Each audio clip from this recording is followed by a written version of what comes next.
Trinidad and Tobago. Get ready for a musical explosion of freedom, culture, and pure steel band magic. Featuring 5 of the nation's super bands, plus their talented youth bands. Get ready for generations of steel. The ultimate celebration of our national instrument. Featuring 5 of the nation's super bands, plus their talented youth band. Experience the power and passion of Desperados, Shell Invaders, Massey Trinidad All-Stars, First Citizens Supernovas, and the pride of the South, Fun Play. Saturday, July 11th at the iconic Grandstand, Queens Park, Savannah. And hear this one. First 800 tickets sold. Admit 2 buses on 1 ticket if bought by Saturday, June 27th. Presented by Super Panman, Dane Gulston and Friends. Supported by CCNTV 6, The Express Newspaper, and I-95.5 FM. Generations of Steel, the biggest pan event after Panorama.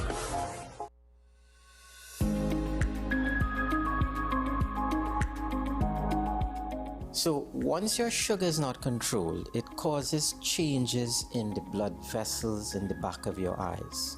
It basically makes your blood vessels more leaky. And it happens on a stage process where the smaller molecules start to leak, then the intermediate, and then the larger ones. Larger means we have come to a bleed.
WESN.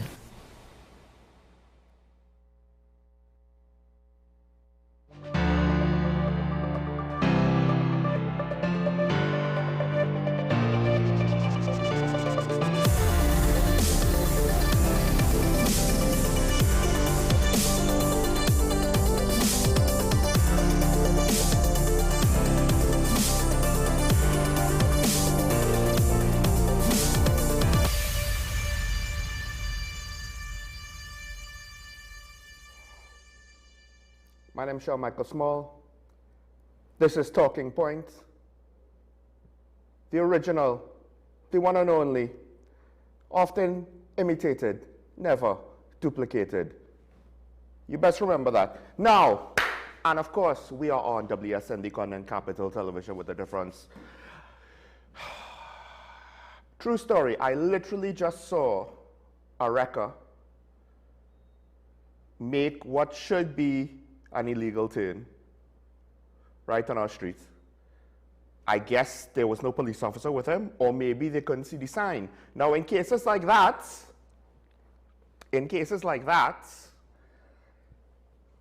is there any liability, culpability there?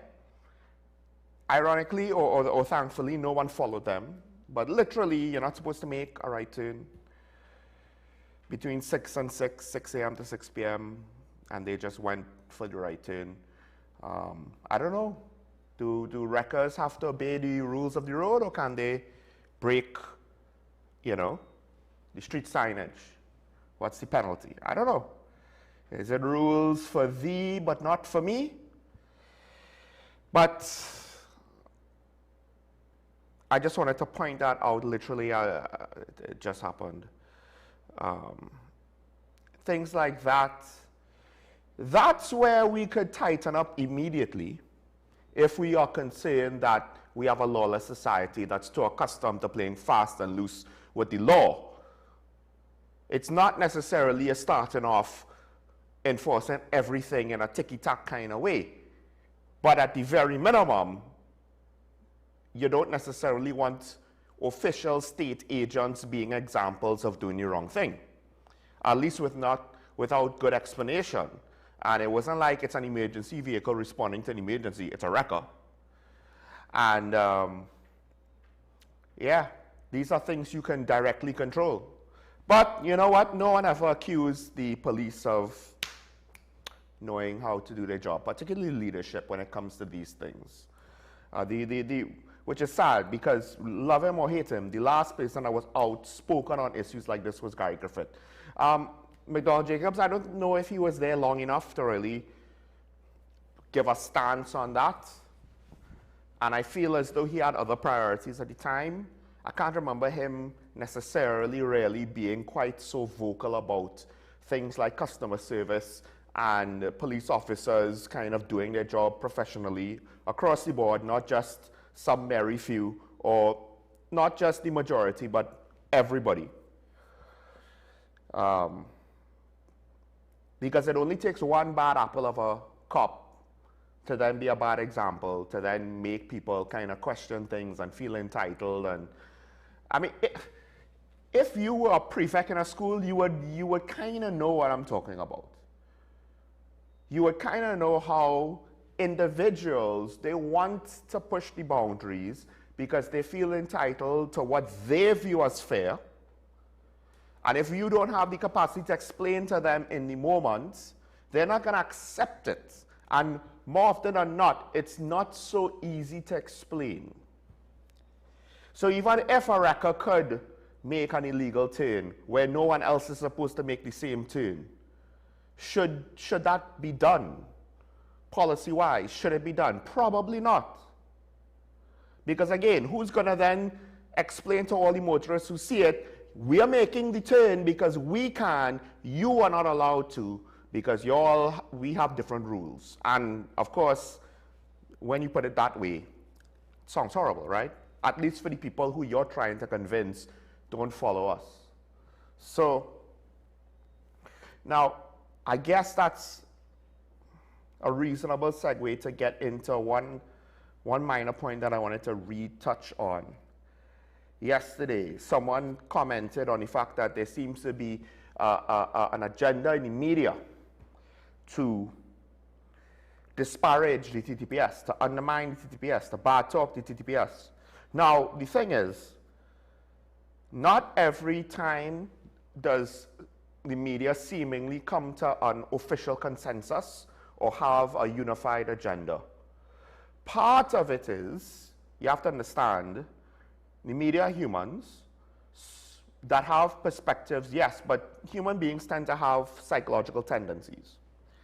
So we're all on the outside looking into the whole Joshua Samaru, Kaya Seeley, Christopher Samaru, the protest, the shooting, the radio interview. We're all on the outside looking in. None of us in the media, outside of one TV show, who has a police officer as a host, or one of the hosts, sans that specific host, I would imagine, none of us are members of the police service, have access to police information, are there, you know, getting briefings in order to deploy as part of the riot police squad or whatever, patrol or whatever. None of us have access to the records with regards to these various incidents. None of us have, as far as I'm aware, even interviewed the police officers that shot Joshua Samaru. So at some point, there will be certain tendencies in human behavior where, generally speaking, with the same types of inputs that we do have available to us, we'll come to, more often than not, similar conclusions, right? Similar. Of course, there will always be the random who might have a unique perspective, who might have heard something anecdotally or via hearsay that might be reasonably true enough, but also outside of the bounds of the commonly known narrative, that they'll have a unique perspective. They might take a different path. And there's been somewhat of a path taken, yes. But the problem is the known inputs have been pushing the sentiments down a certain road. And members of the media will be human too and will have similar responses to the public more often than not. Now let's not forget, I can't speak for everybody else, but I've warned that the sentiment from the public is probably going too far, because I disagree with when people wanted to immediately blame the DPP, immediately blame the entire criminal justice system. Because those parts of the criminal justice system did not necessarily have full input or was able to be in charge of the situation at the time when the protest started and so on. Yes, the DPP set the charge, but he set the charge based on the evidence presented. Now, if you wanted to speculate with regards to the evidence, how good is the evidence, how bad is the evidence, what the evidence is, what the evidence is not, all of that jazz, that's a different story. But there was no reasonable argument to say, oh yes, all of a sudden, the DPP must be corrupt. And I was pushing back against the sentiment that I felt was taking it too far, that was speculating too far, right? I didn't even necessarily speculate on what the evidence was or how good the evidence was, because even that and all is potentially too far. My complaints has always been regardless of guilt or innocence, which means that Joshua Samaru Kayasili could be guilty of whatever you want them to be guilty of to justify the shooting in your mind. Let's assume that to be true. My criticism still stands. Let's say Alyssa Phillips and Christopher Samaru is guilty of whatever you want them to be guilty of to justify the police response. My criticism technically, however, still stands. Because my criticism was not necessarily about what the police did in the incidents. My criticism was how the police handled the court of public opinion, which I said was not fair. My criticism was literally to avoid a groundswell of public sentiment against the police for emotional reasons. Now, if evidence comes out that the officers were in the wrong, that's different. Right now, it's emotional. Emotional arguments are not guaranteed to be the most accurate arguments. But part of the reason why it's emotional is the police, the senior police, the commissioner of police in particular, is messing up the communication, or has. The Minister of Homeland Security is messing up the communication, or has. The Prime Minister is messing up the communication, or has. The officers that made certain arrests, that took certain action recently, are adding fuel to the fire. And in the cases of where they are speaking to the public, are probably messing up the communication, to be honest. Because the justifications for what they're doing, while it makes sense on paper, out of context, they are paid to be a little bit smarter than that. Because if we wanted an AI bot to do the job, because they could do things out of context, we have a human being with years and decades of experience, because the thought is that experience, that level of qualifications, and therefore the judgment that's derived from all of that would allow you to take account for the context you find yourself in. Anyone that wants to ignore the context is probably not qualified for their job, because they can't handle the practical reality. And the practical reality is this: you undermine yourself in the eyes of the public. Don't beg the public to trust you and help you in the future. You shot yourself in the foot, not me. So the comment saying that there's a media agenda, my whole thing is, hey, my argument, because here's the thing, the comment was made on my show. So I think I could directly address the comment in the context of my message. At least to some extent. Maybe I could then address it with regards to other people's message. I don't necessarily pay attention that much to other commenters' opinions, in part because I don't necessarily want to be influenced by other commenters, right? To some extent, you can't help it. You do want to see what the landscape looks like, you know. That's part of the process on a check and balance on yourself. Am I crazy? Other people are saying this is how reasonable is what they're saying, how in line is it what I'm saying, is the whole thing reasonable? It's still not perfect, by the way, because at the end of the day, it's all opinion. But in the context of my show, my whole thing was how the police were handling the fallout on the public relations side of things from the very first week is the main issue. And everything after that seemingly doubles down on those poor decisions. And it goes back to what I said yesterday. We are not accustomed to having to deal with the general public finding out the truth. And yes, it was an incomplete truth. We don't know exactly what happened in the car, but we found out enough of the truth, and instead of being able to explain the truth, we had a lot of hiding. And listen, whatever you see in the media, and one of the reasons why I wanted to address the comment, because here's the thing, I think a lot of people need to realize something. In certain issues, whatever you see in the media, I guarantee you, there are members of the public who assume worse, who criticize worse, who have a negative opinion worse than whatever the media says. The media tends to give you a fairly, not necessarily middle of the road, but they don't try to go off into the deep end. And more often than not, the media is nowhere near as far to the extreme of whatever the criticism is when compared to members of the general public, who will make it their opinions known. Here's one of the more technically reasonable takes, right? I won't say who made this post. I just found this randomly in a very quick scroll. I didn't even search for this, by the way. I just was scrolling down on social media and found it and a video, and and at that point in time, I didn't necessarily want to get into it, but I thought at the very least I'll read this one out. So you shoot and kill Joshua, whose hands were in the air. Took months to fabricate a story to blame his wife, who was also shot and crippled, then arrested her. The friend of the wife decided to have a protest for justice. You arrested her and her mother too. Now, after the father of the dead boy expressing his pain in an interview, you're arresting him for sedition. Are you going to arrest a dog and cat? To what the absolute?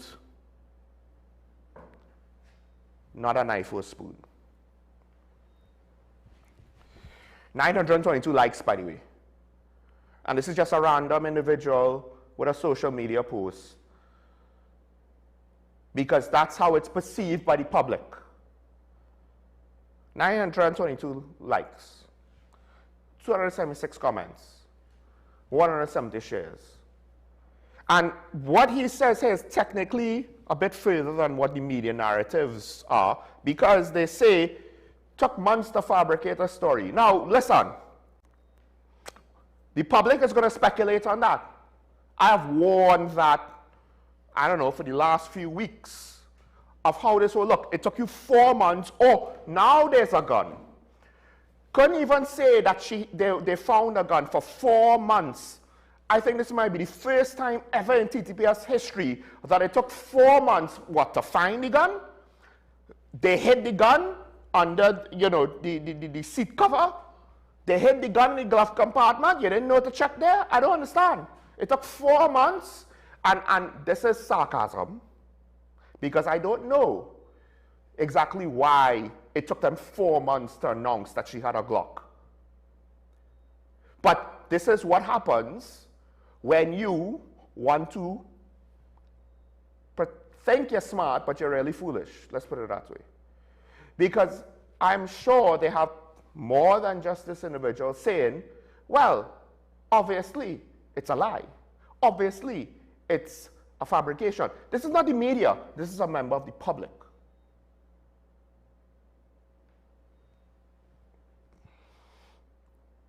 Because why did it take you 4 months to say, oh, we found out? Now notice, saying that you got a gun is not necessarily going to make the whole entire narrative turn 180 degrees. But you have to understand, it's like the bare minimum. It's like charging someone with murder, but you have no victim. And then 4 months later, you find the body. And you find the identity of the body after that. It's like, it's kind of not easy to believe. Or you just, and there's no other proof presented, huh? There's no proof presented.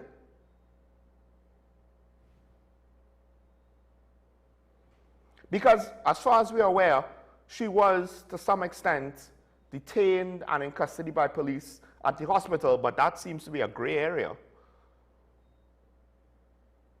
I believe, I remember there was at least one criticism of not getting access to her initially.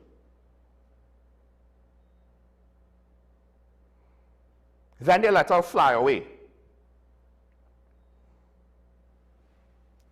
So, is there a media agenda? It's very easy. Here's the irony. Technically, what I am viewing this commenter, what this commenter is doing, saying that there's a media agenda to paint the TTPS in a bad light. Let me see if I could pull up the correct quote, instead of just an agenda to further erode the confidence in the TTPS for the purposes of destabilizing and fragmenting the nation. An agenda is conspiracy theory, speculation. There's no evidence. That's basically the same thing that the members of the public who are complaining about this situation, who are complaining about the TTPS in stronger language than the media, everybody's doing the same thing. It's not facts-based arguments. Because here's the thing. It can't be that if we need to err on the side of caution to the point where we never criticize the police, that can't be right. That's not the media doing its job, right? At the end of the day, I have not seen any ounce of coverage to suggest that the media has gone too far. In fact, and I have brought up the fact that there is a report, but I have not necessarily repeated what the report says. I did comment on it when it came out, I believe late January, early February. I think it was February. With regards to threats against Mr. Samaru, and I'll leave that there. That is part of the media. The media has not continued to run with that and speculate with that. The media has left that alone. The media has left a lot of the conspiracy theories on what happened, on why Mr. Samaru was shot, on how the shooting went down. The media has not touched on that.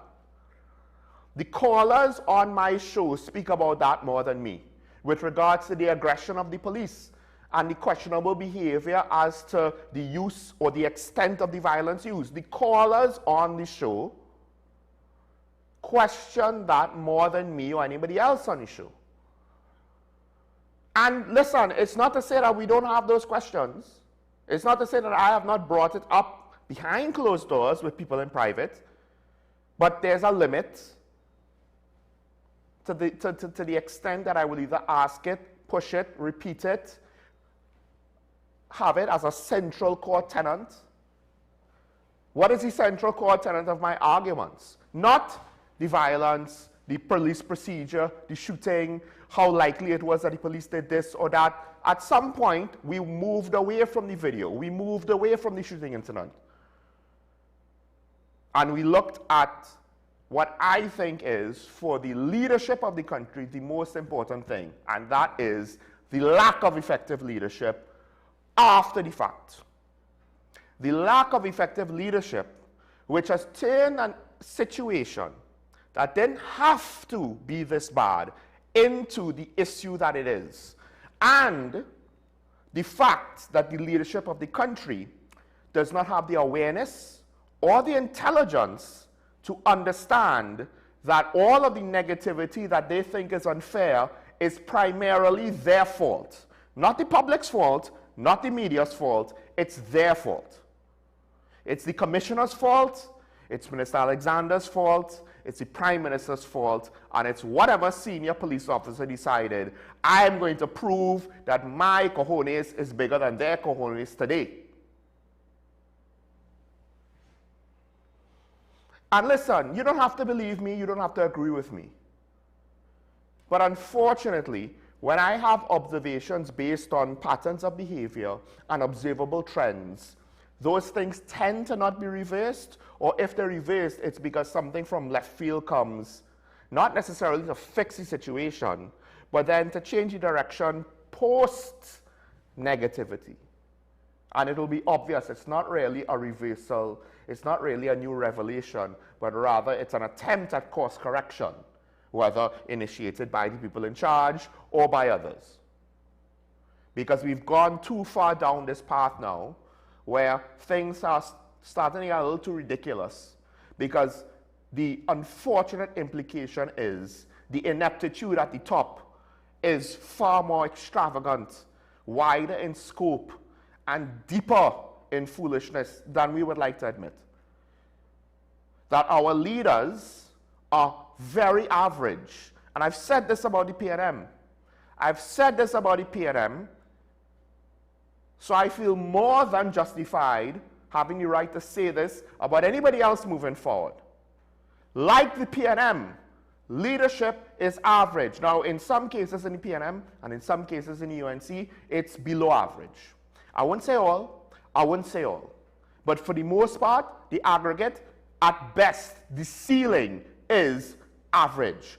Average performance by average people with average levels of judgment, with probably less than average levels of awareness, because they seemingly have no idea what's going on with regards to the man on the street, the people on the ground. And if you're upset about what I have to say, maybe it's because you don't want to acknowledge the fact that we did not pick the best and brightest. We did not pick extraordinary people. We did not pick innovative thinkers. We did not pick individuals of extraordinary moral character. We picked people of average moral character. And if you think about it, in TNT, what is average moral character? Some of us will speed, regardless of the risk to other motorists' lives or pedestrians, and the vast majority of us will ignore the ones who are breaking the law. That is the average moral character in this country. Let's be real now. That is the average. We don't want to get involved, and we will break the law when we think we can get away with it. That's the average. So if we select the average moral character to run the country, how does that reflect on us? And people will get upset because, no, they need someone to be able to fix it, because you don't want to fix it yourself, because you don't know how, because unlike the politicians, you have every right to be average, to be within the baseline of society or the median, because you're not the leader. And these are insurmountable issues.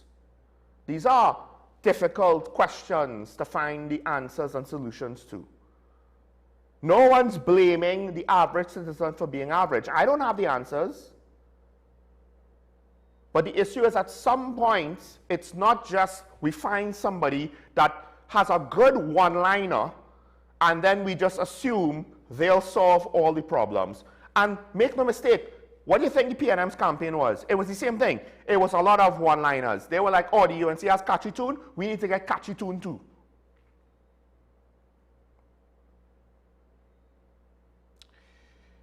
But what did they say in the campaign trail that had any patrons to address the real issues?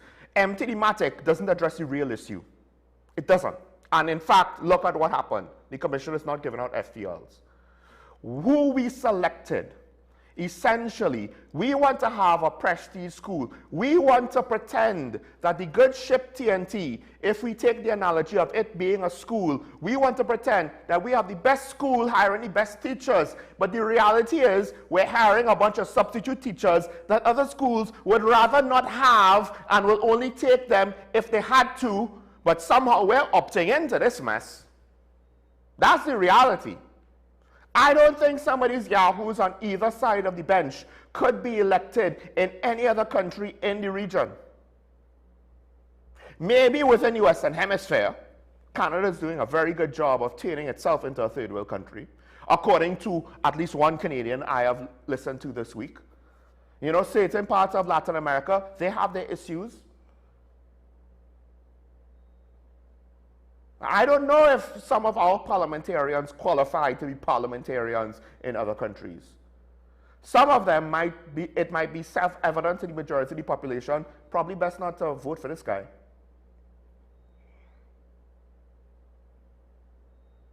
And it's not a UNC problem, by the way. Huh? You might think, oh, look, you're just bashing the government. No, I'm saying it's a political environment problem. It is a widespread problem. It's a national and societal problem.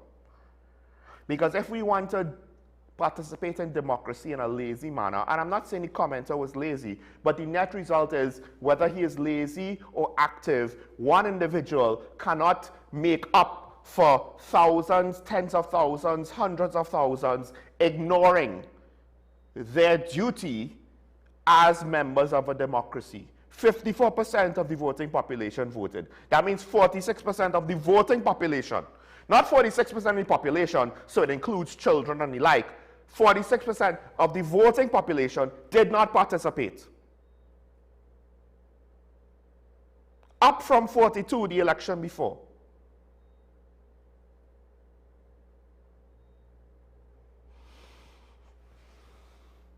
So we want the quick fix. We want to find the person that tells us what we want to hear. They tell us we'll fix it, but then now, when things continue to go on, you'll get two responses, the extremely negative or the extremely supportive.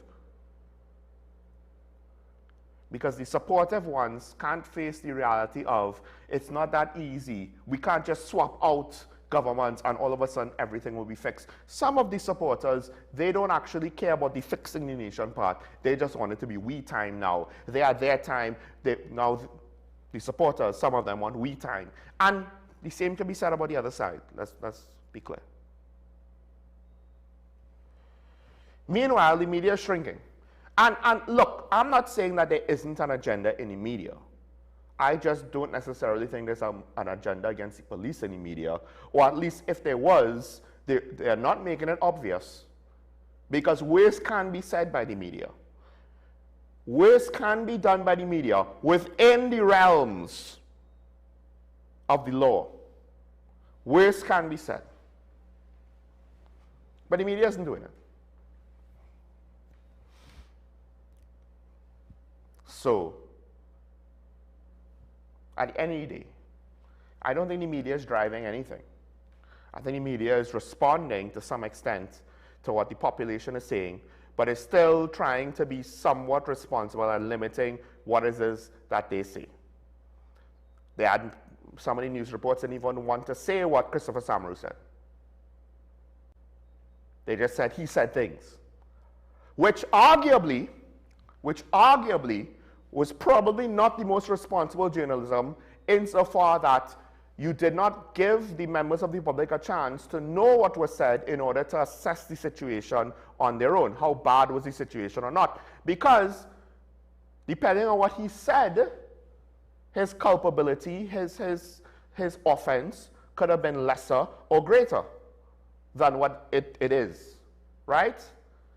And if it was lesser, theoretically speaking, that would make the police response even worse. If it was greater, it would make the police response more justified. But without that context in the reporting, it kind of left things up in the air. Now, if you want to say that was a display of an agenda, I don't know, that seemingly to me is a little too open, and seems more that the media was being cautious. They didn't necessarily want to run afoul with the law or other consequences or implications. And also, one could argue revealing information could be spun as a way to say, oh, look, it's an agenda against the police. You could spin the revelation or lack thereof. You could find ways to justify that it was against or for whatever you want it to be. Being an editor with regards to content is not always the easiest thing. Trust me, I know. That said, Is there an agenda? I don't think so. At least not here. Now, if you have examples of said agenda, that's fine. And here's the thing. I understand that people want to say, it's not my job to collect information and whatever, and keep track of the news and so forth. If you want to criticize something, you should technically keep track of what's going on, of what you're criticizing. So you don't necessarily have to show us documents. You could have, rhetorically speaking, receipts on what happened and why your opinion is the way it is. And then you'll have a strong argument. Then you'll have a strong case. Because at the end of the day, on some level, this is what democracy is. Capitalism and democracy implies that you, the consumer, you, the citizen, participate on your own initiative, not be spoon-fed everything. Nothing good comes from being spoon-fed everything. That's how you get the whirlpool over your eyes. That's how you get what potentially has been bad nutritional advice coming from the authorities for years. And that's one country whose cultural dominance then extended across the globe, affecting multiple nations and multiple consumer patterns for what potentially has turned out to be commercial agendas as opposed to actual what is good advice in terms of health. So now, all that said, I do want to include this one last piece before we take the break. Because one of the things that I am assuming is that people are assuming now that with all that I said about the police and Mr. Alexander and the Prime Minister, I must obviously be against the government and I will disagree with them automatically for whatever they do, and they will always do wrong, and I will always have a bad thing to say, never a good thing to say.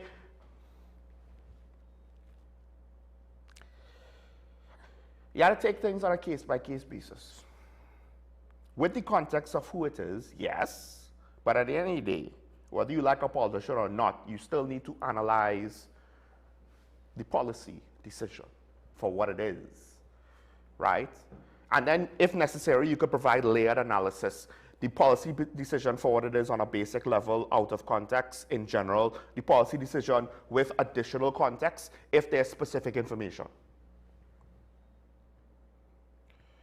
One of the situations that I'm starting to be annoyed with, to be honest, and this is generally supporting the Minister of Defense. He apparently, now I don't know to what extent these concerns are strongly worded, the messages, to what extent, to what degree, how frequent they are, how many people are saying these things, etc., etc. But he has reportedly dismissed concerns that the move to allow U.S. Navy personnel to deploy to Trinidad and Tobago could undermine the country's sovereignty.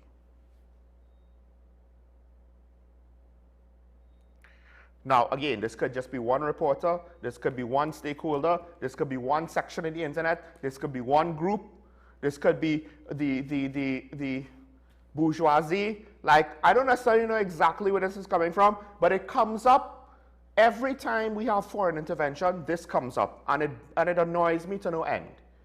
Because, first of all, we've had foreign assistance exercises, etc., in the past. And other nations have had foreign exercises in the past. But for the life of me, two things. One, if you want to talk about risks to sovereignty, the presence cannot just be a risk to sovereignty. You have to at least be able to then say, you can't necessarily say what they're going to do and what their rules of engagement are and what policies around their operations are going to be implemented and in place, but you can at least say, if is this going to happen, and paint a scenario and point to procedures or policies or practices that could undermine sovereignty. That's point number one. You could point to the areas where sovereignty will be breached and say, is this going to happen? Because if it happens, our sovereignty will be breached etc., etc., etc. We don't do that. We just, their presence alone, oh my gosh, sovereignty is a threat. Why? Why? So we're never supposed to get help from foreign partners? Is that what you're saying? Is that what you're saying? Now, there's the second part to this. There's the practical side of the equation. Is anyone, because what is the alternative? The alternative is we go it alone. Someone please explain to me how we are going to solve our crime problem where we have transnational drug money flowing through into and beyond our country. Someone please tell me how we are supposed to handle that alone. When the source country of the drugs has problems handling it alone, and the destination countries, not the United States, but Europe, because that's where apparently the drugs that come through Trinidad and Tobago, that's where it goes to. It goes to Europe. Right now, Europe is having to take a more serious response, a more militarized response, because the manufacturing side of drugs apparently, at least partially, it's happening there. I don't know if it's necessarily grown there, but plants or labs, in order to do whatever process they have to do to get it ready to sell, it's happening there on a large scale. Drug cartel lords, they're going to Europe, maybe to hide from their own government's police and the Americans, but also to ensure things are set up to control whatever the expansion is up in Europe. Poland is one country where it's happening, right? But the point is the money, we are still the highway. And if they want to keep the highway open, they'll spend their money because it ain't gonna cost them that much money compared to the amount of illegal profits they make to do whatever they want to do here. Whether it's corruption, whether it's calling out triggermen to take out people, what have you. However, they need to grease the wheels and to keep the highway lanes open. So every time someone says, our sovereignty this and our sovereignty that, sovereignty depends upon your ability to defend it, not just in a court of law. Because transnational crime, essentially, it's not necessarily a traditional threat to sovereignty, but you best believe it's a threat to sovereignty.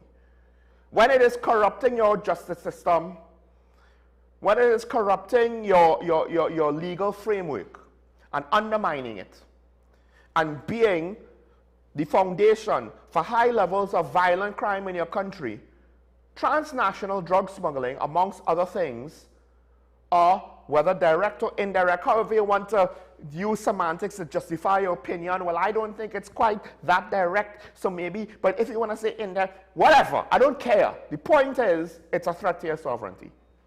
So if you want to maintain total control on your sovereignty, the requirement is we can deal with the threat to our sovereignty ourselves. All the people that want to say, oh my gosh, we can't do it because what if our sovereignty is compromised? The possibility of our sovereignty being harmed, of being undermined, we don't like it. No, we rather just let the criminals, I don't know, kill us. Bribe whoever they want to bribe. Corrupt whoever they want to corrupt. All of that is so much more preferable than the academic potential, the intellectual possibility of our sovereignty being undermined. And heaven help me, how are Navy SEALs going to undermine our sovereignty? Because the implication is, well, if they act on our soil with our permission, that's undermining our sovereignty. That's not undermining sovereignty. Undermining sovereignty is when America comes in and does whatever they want to do in our sovereign territory without permission.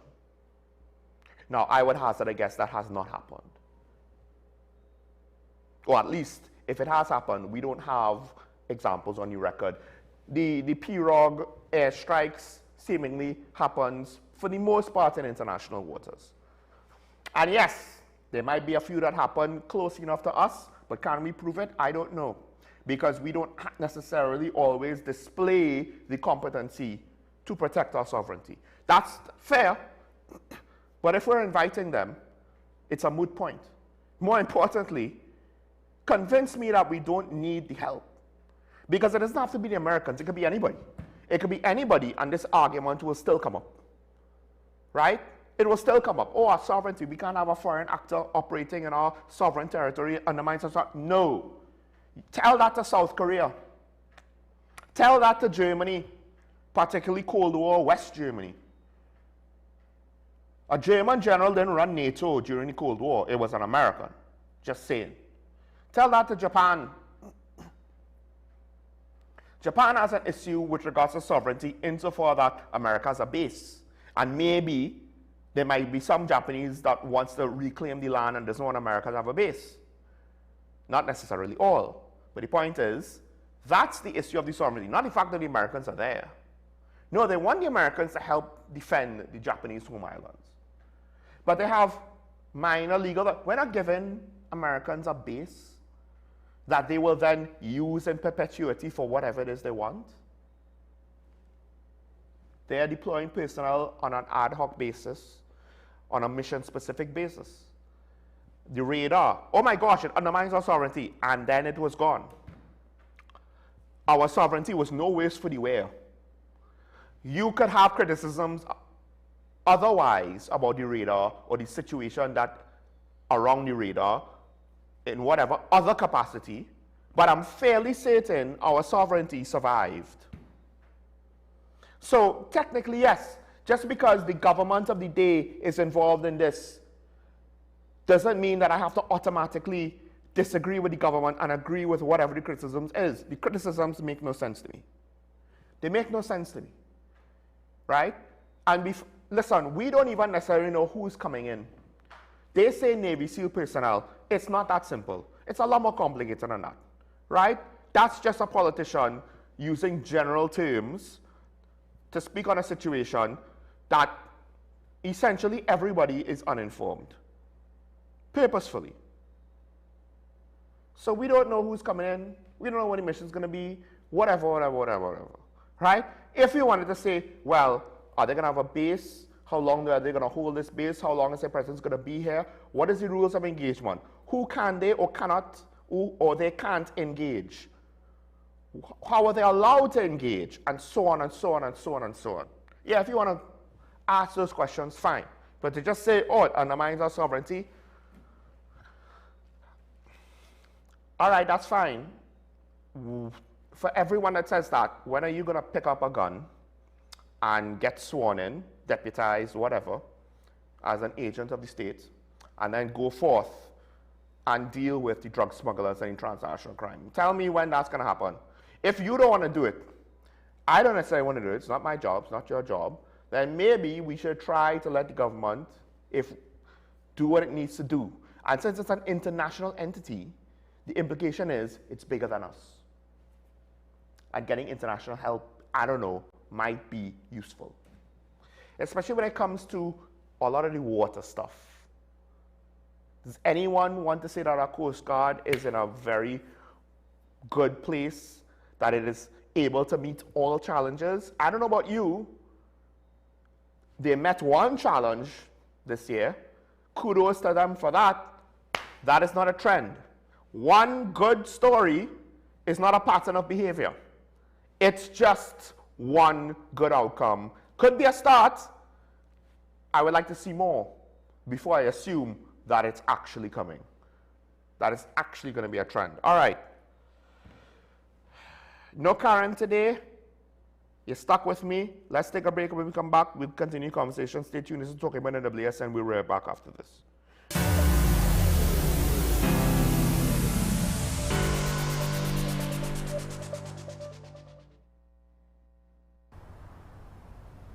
Bill and Ruth fell in love with the Benjamin Moore color Dry Sage, but they tried to match it using another brand's paint. I mean, it's close enough. Almost identical, really.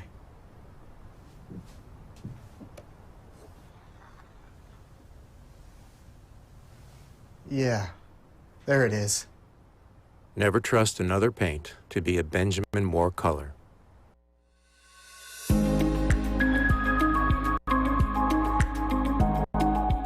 So once your sugar is not controlled, it causes changes in the blood vessels in the back of your eyes. It basically makes your blood vessels more leaky. And it happens on a stage process where the smaller molecules start to leak, then the intermediate, and then the larger ones. Larger means we have come to a bleed.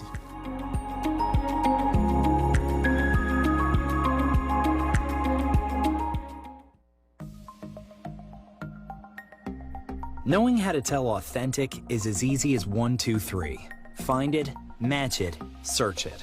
Step 1. Find the style number on the tag. Step 2. Match the style number inside the jersey with the number on the tag. Step 3. Search it.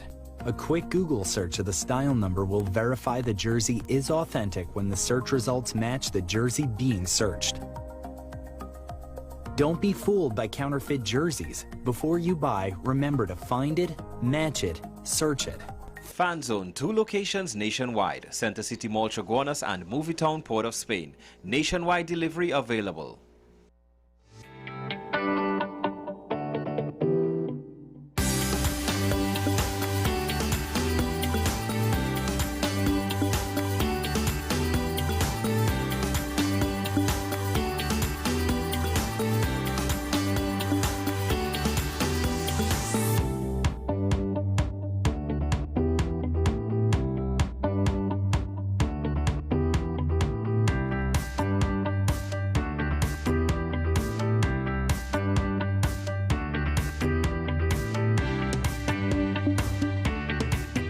In this day of stay-at-home and work from home, home has never meant more than it does today. Whether you're looking to buy, rent, or build your new home, now is the time to get going. Gittins & Gittins real estate agents are here to take you to that place of your dreams. Let us take you home. We help you find that rental to rest along the way, or journey with you to find your home destination. Investors and commercial enterprises too. Call us and we'll walk the distance to place your business in just the right location. Owners, leave the headaches to us.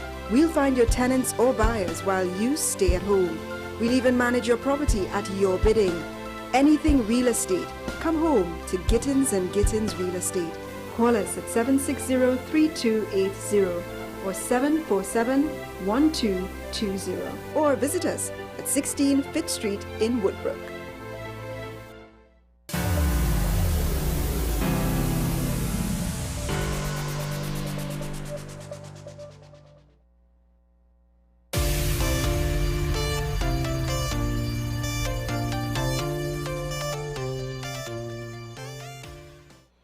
I'm back here and talk about the WSN Connecticut. Before I get into the situation with the UK report, I wanted to speak about, I guess, this is an ongoing narrative that came about since the election. Because independent of Stuart Young asking this question, initially, when I heard about what the government wanted to do, particularly with the PSA promise 10%, my initial question is, all right, that's cool. Where are you going to find the money for that?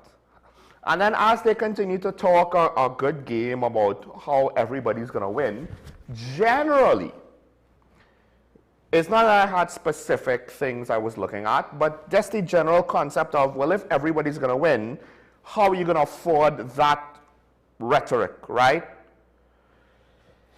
Now, of course, the PSA still is going back and forth with the CPO and the government with regards to back pay. Now they're saying they want food cards and fuel assistance, which actually makes this look to me not too dissimilar to the government's negotiations with Petrotrin back in the day.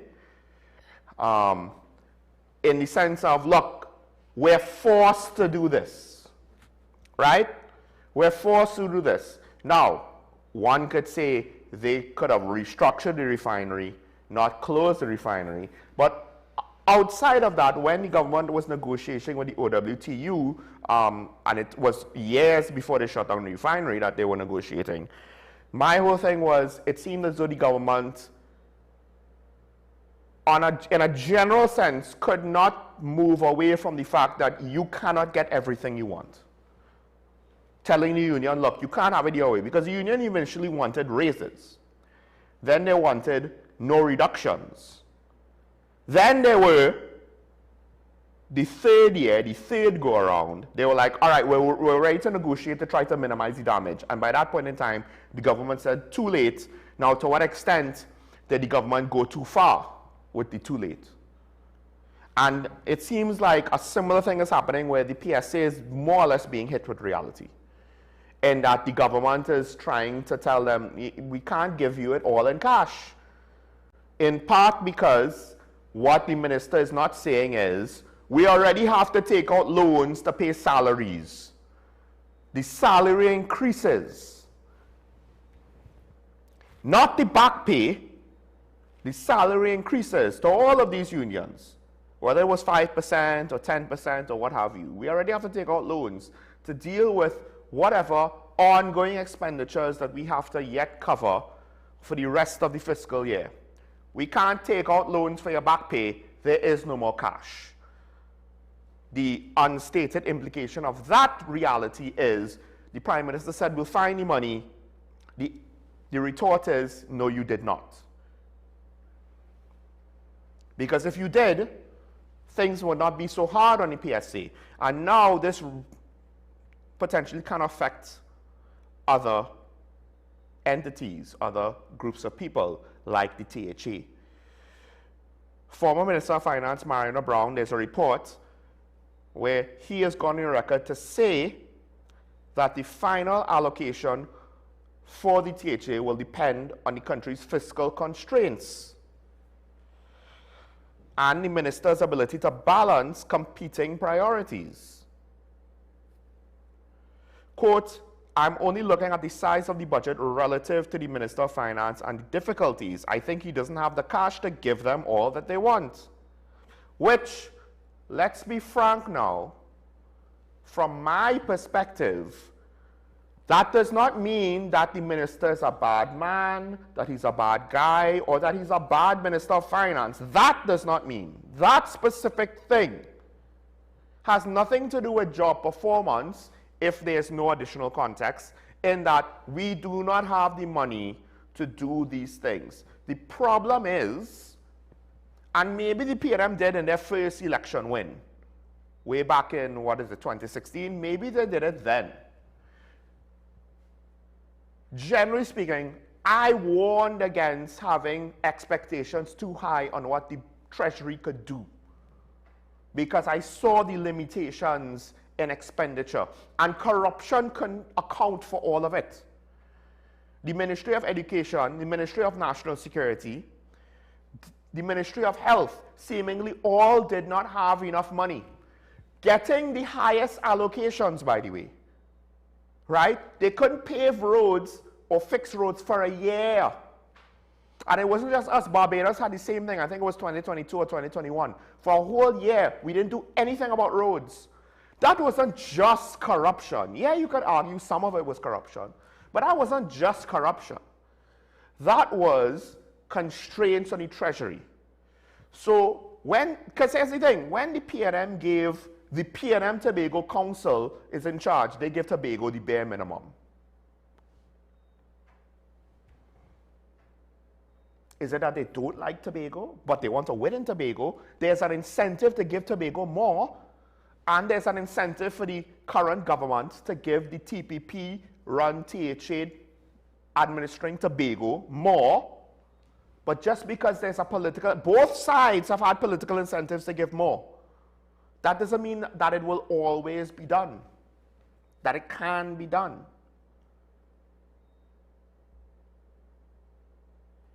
Now, they got in the initial budget read, they got a higher allocation than ever before. To what extent could that be sustained? Ultimately is the question, right? Because here's the inconvenient truth. You have to look at where the money goes and what is the return on investment. Now, it doesn't have to be financial returns. It could be social returns, right? The country on the whole has to benefit. Now, Tobago getting money can benefit the country. The question is it benefiting the country? Benefiting Tobago technically does benefit the country, but there are certain ways where one geographical sublocation of the whole nation can receive benefits that are, generally speaking, not really beneficial to the country on a whole. Right? If you just give Tobago grants for people to have, you know, extra spending power, that's not really doing much. If you gave Tobago enough money to develop their economy, and they could not only develop tourism, but by developing the economy, you know, they add a lot with regards to increasing GDP. They add a lot with regards to, yes, bringing in more foreign exchange with the tourism, but also more job creation, you know, more potential for foreign direct investment and blah, blah, blah, blah, blah. And can be a gateway of, well, if you like Tobago, but there's no room for you in the industry that you want to invest in Tobago, you could consider Trinidad. Like, there's a lot of ways to do it. But if you just do certain things in a limited capacity, or in a narrow-minded capacity, is it really giving us the bang for our buck? Because we can't afford to just do things that give minimum returns or average returns anymore. And again, it doesn't have to be financial, it could be social. So, and the thing is, it's not just Tobago. There are other things that are probably saying we need more money. The Ministry of Education has a lot of issues. But part of the problem also is, at times, we don't really have a good idea on how to solve the problems. We don't have innovative solutions, so we just want to throw money at things. But if we do that for everything, we're being inefficient across the board. And now you could then question, is the Minister of Finance and Cabinet being efficient with the money? I'm not even going towards corruption. I'm just talking about, are we being efficient with all of the other allocations so that when we tell the THA, if they have to tell the THA, or the PSA, if they have to tell the PSA, there's no more money, that the truth of the matter is there's no more money because legitimately we have squeezed out as much value from the budget as we could. As much of the purchasing power from the dollars available, we've squeezed it out, as opposed to wasting it with unnecessary or inefficient expenditure. But part of the problem of why it's difficult to assess that situation now, more than before, I'm not saying it was easy to do that under the PNM, but at least under the PNM, ministers will, I don't know, actually participate in the budget debate. That did not happen for a lot of key ministries in the budget debate. So part of it is when people now want to complain about the government hiding certain things and not being transparent, you might not like it, but the fact of the matter is, in a very blatant, very public way, this government is somehow, they have achieved what might have thought to have been impossible a year and a half ago, but somehow they are less transparent than their predecessors. Not in any great, magical, mysterious, not in any major way, just by default of not necessarily having certain people speaking to the media, by default of not having certain members of your cabinet participate in your budget debates, especially after all the stakeholders said, well, we can't wait for the ministers to talk. It was almost like if every economist had said we can't wait for the line minister of whatever ministry to then explain the situation or go into detail. It's almost like if the government's like, all right, they want the ministers to talk. Now we can't let that happen. Well, let's have a plan to circumvent that, and we'll put it on the opposition. I don't think anybody buys the fact that it's the opposition's fault that the budget debate ended prematurely. That was a government decision. That we don't necessarily know exactly what happened. We don't know if it was done in bad faith intentionally or if it was due to sheer incompetence. It's just, it wasn't a good look. But because of how technical that situation is, I think it went under the radar for most citizens. And in that regard, it was successful because it seemed as though the government wanted to avoid something. And now we're left, however, in hindsight, saying that might be a smoking gun, that avoidance. A strong government with confidence in what it's doing will not hide. A weak government that is not confident in what it's doing will do everything it can to hide away everything it can. I think the various ministers might actually be saying more about the supplemental than they contributed on the actual budget allocation at the actual budget. I don't know if it's because they learned the lesson or what, but the point is this budget is lacking in a lot of transparency. And as time goes on, then now, how are we going to assess the job performance of the government? Because to be fair, and I've said this about the PNM, it's not as though the money is flowing like water and they have unlimited funds and everything that's going wrong with the economy is their fault. No, not everything. But if you want to obfuscate the truth, at some point, do not complain if the public starts to assume that everything is your fault. Because I will still try to say, no, there are external factors affecting our economy that is outside the control of the government.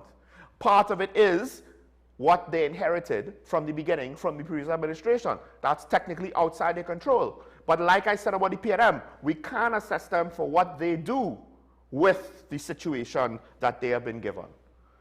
But what will probably happen is the more negative the economy goes, if it is negative, right? I have yet to see any true positive indicator. So the more negative the narrative of the economy might be, let's put it that way, the more people will have an emotional reaction similar to the Justice Shamru shooting, similar to the arrest of Christopher Samru and the arrest of Kaya Sealy, similar to one commenter saying, hey, there's an agenda by the media to undermine the police and the state. You will get those emotional reactions that will assume the worst in order to deconflict what they see, what is the explanation for the bad results. Because, you know, they want someone to blame. Everybody wants someone to blame. They don't want to listen to me or people like me that says, well, hold on, not everything can you blame on everybody just because it makes you feel good. What is the facts of the matter? What do we know? And what's the limitations of what we know, right? But because the government is source of some of the limitations, that's why not having any body cameras is a bad idea. People will put a lot more of the heat on the authorities of whatever the situation is. And then they will complain, why are they just wildly speculating? It's not our fault. This is not fair. It's not fair, yes, because you do not understand a very simple premise that I've been speaking about for quite some time now. Transparency can work for you. But for whatever reason, nobody wants to believe me, so they need to learn the hard way that a lack of transparency will always work against you. Because let's be real now, it's not as though we are some major security power who the rest of the world depends upon to ensure that peace remains, and we have national security secrets like Area 51 and weapons development and special forces that go across the world and outbrush fires and deal with dictators getting nuclear. No, we don't have that. Our level of secrecy is not that necessary.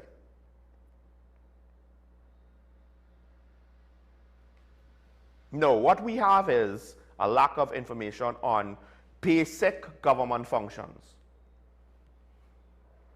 or items of public interest. Don't be surprised when the public blames you, whether you are guilty or innocent, responsible or have nothing to do with the cause of whatever the situation is. And that includes the budget. So now I guess the question is, how long will the amicable relationship between the TPP and the UNC last? Because on some level, the UNC is not popular in Tobago. That's point number one. The PNM boogeyman was what brought them together. Now, at what point can you still keep saying Here's the thing, the more successful you are, the less of a boogeyman the PNM is, the less of a great enemy the PNM is. You've already slayed the dragon. You don't have the excuse of, well, we need to come together to slay dragon. Dragon's been slain. Dragon right now is not a dragon. It's Humpty Dumpty trying to put itself back together again, right? But it doesn't have all the king's horses on all the king's men right now. And even then they failed to put Humpty Dumpty back together again. So if you don't have that, what unifies you? Because there's a reason why I said voting out a party cannot be your entire election campaign. Coming together to oppose a political party cannot be your entire raison d'etre. And similar to the unions, at what point will the THA's agenda and the UNC's agenda, the central government's agenda, split? Because if the PNM, who contested THA elections, will have such issues and divergencies of priorities, these are separate political entities. They don't have any direct, concrete connection. It's cute that they want to sing Kumbaya and make it appear to be we're all one and united and what have you. But when the rubber hits the road, then we will see what the reality is when it's tested with real situations that have real stakes and outcomes. And the sad part is, I'm not saying that this situation is potentially one that you could blame the government for. Over time you can. Because the longer it goes on, the more their input will have an effect on the economy. The more their input will have a greater effect on the current economy, the longer it goes into the future. It will have a greater effect when compared to the previous government's effect. And the more you have to bear the responsibility of the overall situation. When you first, April 29, 2035, no responsibility. From every day moving forward, your responsibility for the results grows. So things are okay now. Things are okay now. But the sad reality is, one of the things that you need to get yourself out of any potential problems for your lack of revenue in order to cover any increases in expenditure, any increases in allocation, one of the things that will be very, very useful is leadership and communication ability. You know, the very same things that you didn't have for the Samru shooting. Granted, the Commissioner of Police and the Minister of Homeland Security is not going to necessarily be centered to this equation, but if you didn't have it there, I am not necessarily confident that you will somehow display it elsewhere. Maybe individuals involved might be different, the AG, the Minister of Planning, I don't know. But given the fact that the Prime Minister, the only thing she had to say in the matter was not useful, I am not hopeful. I'm sorry. I am sorry. Even Dr. Keith Rowley at times came across as prime ministerial some of the times, at least in a minor way. Whether he actually was, I'm not saying he actually was, I'm saying he came across in his messaging at times, at least in a minor way, or you could maybe put it across as a minimal or minimum required way. We're not talking some great revelation now. We ain't talking, he didn't inspire the nation. There were times, however, when he gave us the bare minimum of what the moment needed. And we don't always get that from the current Prime Minister. And I don't know why. I don't know why. Because all my criticisms with regards to the current Prime Minister, like her predecessor, I do not want to see what this will look like when she is gone. However long it may be. It could be by the next election, or it could be the election after that. Maybe she'll want to contest another one to prove a point. But I dread what comes after. Similar to what I said to what comes after to Dr. Rowley, oh my goodness. I knew I would be entertained, but I also was not necessarily looking forward to it. So said, so done. Now we get to, and I, at the time, initially, before all of the succession stuff happened, I said that about both parties. Now, it's a wait and see. From the very beginning, this has been a topic of discussion, not necessarily on air. but it's been there. Wait and see. Mark my words, the UNC succession, I will be more surprised if it wasn't interesting. It's not as though they had a smooth transition between Basio Pandey and Kamala Persad-Bissessar. So now, what comes after the Prime Minister? I don't know. There are some people that are doing their darndest to repeat history, recent history, to follow the example of their political opponents. But we'll see how that turns out. All right. So there is a report. It came out yesterday, and then there were more articles on it today. I don't know how I feel about this personally, but the United Kingdom, they have an assessment that estimates, I think it's something like 186 gangs, but over 180 gangs was the initial report, operating in Trinidad and Tobago, linked to organized criminal groups to roughly 1/3 of all murders. It was published by UK Visas and Immigration as part of the Country Policy and Information Note series. It's very interesting that they have all this intelligence. The question is, where did they get it from? Did they get it, part of it, from us? And of course, then what does this mean for people applying to go abroad to the UK, whether for residency, vacation, what have you?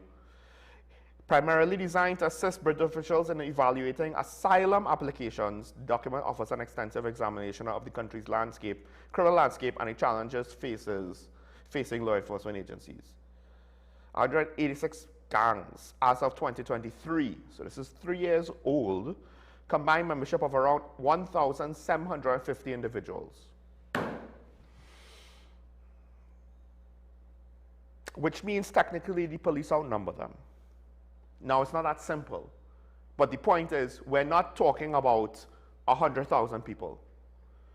If you just look, from what I understand, if you just look at the amount of criminal cases before the courts on an annual basis, you would think that it's like 100,000 criminals. No, they say 100,750 individual members of these 186 gangs. When you say 186 gangs, it sounds like a lot, but then when you get to 1,750 individuals, it is a lot, but in a way, it doesn't sound like a lot, right? It doesn't sound like a lot, but it is like 100 person per gang on average, or less than, like 90, 80 something. Report notes that TNT's gangs are smaller and less dominant than notorious transnational groups such as El Salvador's MS-13, which has been in the press, international press, operates in America for decades, right? But the report, on some level, the report has some pretty good detailed information. This is not stuff that the police talks to us about, and we have not necessarily seen impacts made on these situations. But the report includes a section on youth recruitment. Gang membership is largely composed of young men from disadvantaged communities, many with limited educational opportunities and unstable family backgrounds. Now, if you want to blame the PNM for certain hotspots where the recruitment probably happens at a disproportionately higher rate, you have at it. But notice, they didn't say from certain racial communities. They said disadvantaged communities with limited educational opportunities and unstable family backgrounds. Sources citing the document reported recruitment occurring among children between the ages of 12 and 16. Now, this is international, just by the way, including within schools. They also note individuals who refuse to join gangs, attempt to leave gang life, or openly challenge gang authority can become targets of violence. Family members of gang-affiliated persons, as well as police officers, prison officers, members of judiciary, and prosecutors were also identified as potential targets.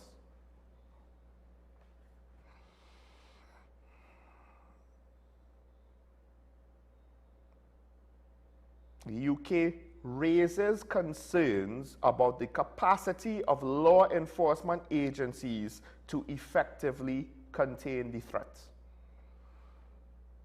The UK, besides specialized police units and anti-gang legislation, they raised the concern about our capacity to contain the threat of gang activity, gang-related violence, gang-related crimes. Now, I don't know. Somebody on this station, on this show, might have been pointing out the fact that it seems as though we are not getting the results that we need with regards to crime. Now, you juxtapose that with the government and the police saying, oh, crime is down, crime is down. Some violent crime has raised, but crime is down. I don't know about you, but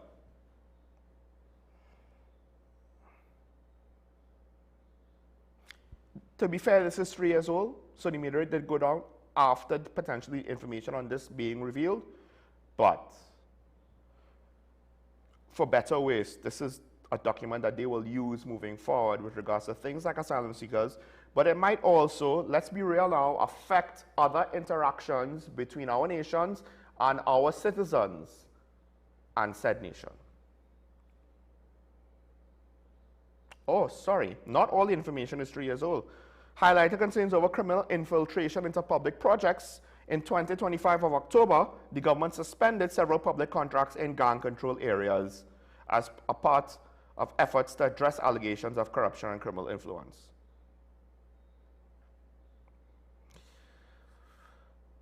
Maybe we don't need help. We don't need help, right? Our sovereignty is more important than getting help. Don't mind that, you know, one of the governments who we have close or historical ties to, they are not confident that we could deal with the crime. I mean, you know, but they don't know, right? They don't know. No. They don't know us like we know us. We could do it. We could do it because we've always done it, right? We've always dealt with crime every year somehow at the end of the year. You know, we've dealt with crime at the end. When the credits roll, crime has been dealt with.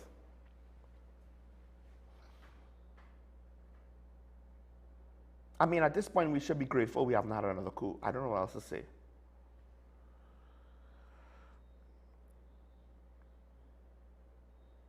Dr. Michael Pawinski of the University of West Indies, he has a report here that the report on gangs, there's a report of his statements that the report on gangs places TNT in a negative light. Stating the obvious, right?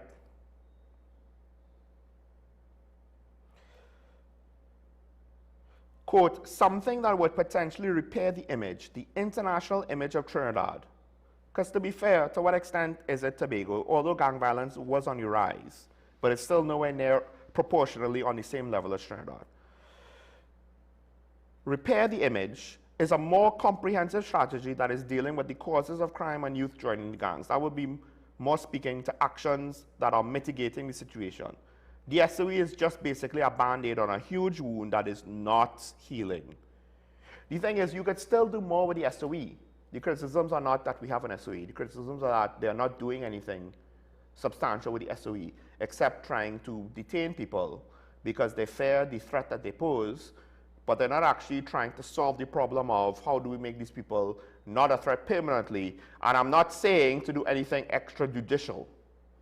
I'm saying, how does the law treat with these people that are a threat to society, legally treat with them in order to ensure that they cannot carry out further threats to society? I don't know. Goes back to the UK is not confident that we can contain crime. We could contain the situation. Why? Noting, and I think it's key what they noted, despite anti-gang legislation.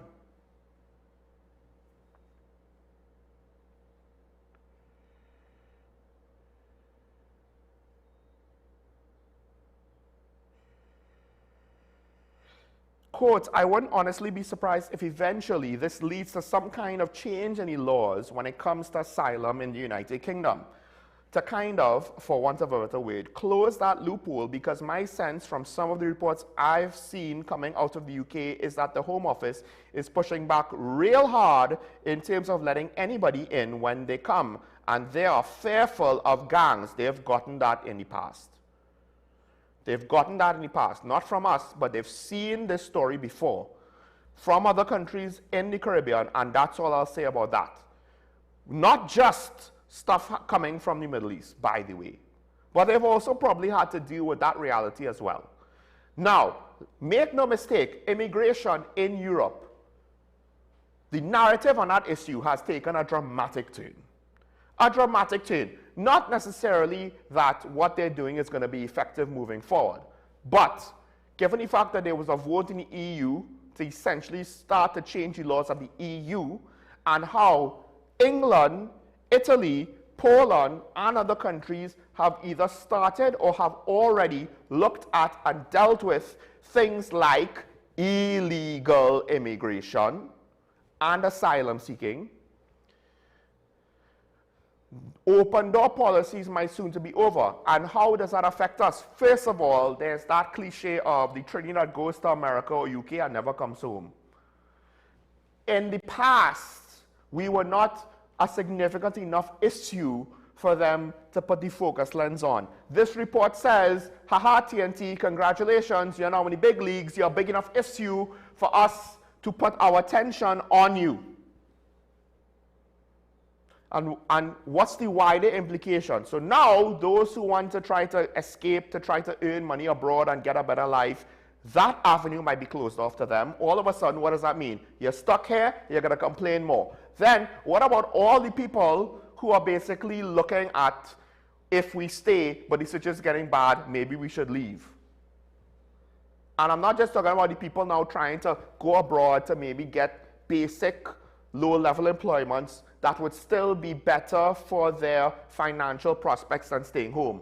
Now we're talking middle class, upper middle class, who might want to jump ship for whatever reason. Now one country might eventually be closed off to that.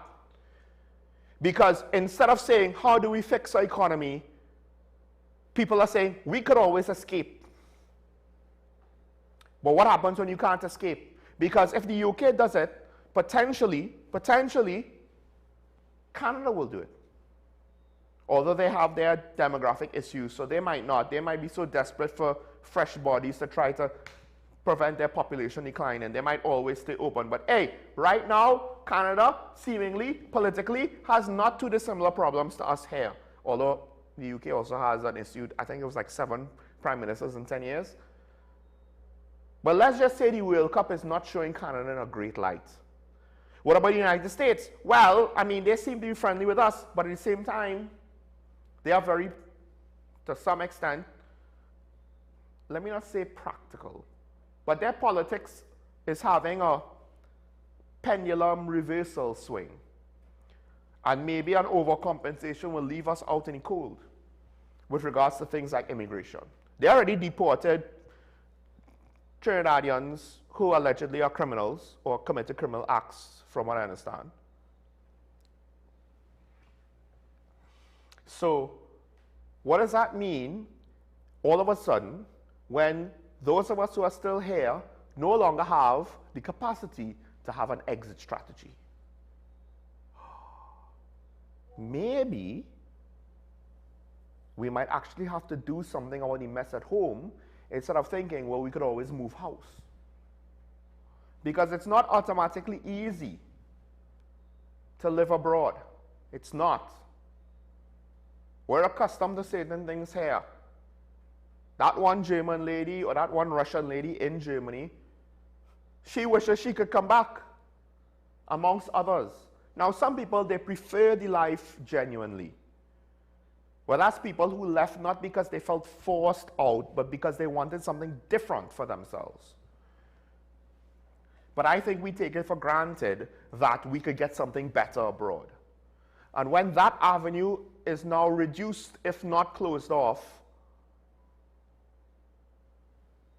we don't have that valve to release the pressure buildup of the negative sentiments of home. Because essentially, when you leave home to go somewhere else, it's because on some level you view home negatively.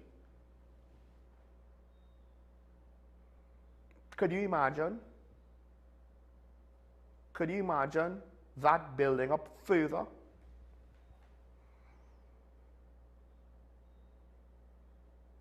Maybe it would be a good thing. One of the things with regards to migration is the fact that for third world countries, you have an issue because the first world countries preferably want our best and brightest because they want to take in people that will contribute to their society. Now, it's not necessarily limited to the best and brightest, but there are policies designed for that. If you are a brilliant engineer, software developer, physicist, computer scientist, whatever, academic, you know, or whatever, they will want you. They will find a place for you. They will say, you have skills at a level that is far above the norm. We would love to have you here to contribute to our society. And one of the unintentional, unspoken, insidious aspects of that is they are not here to contribute to the society that they left behind.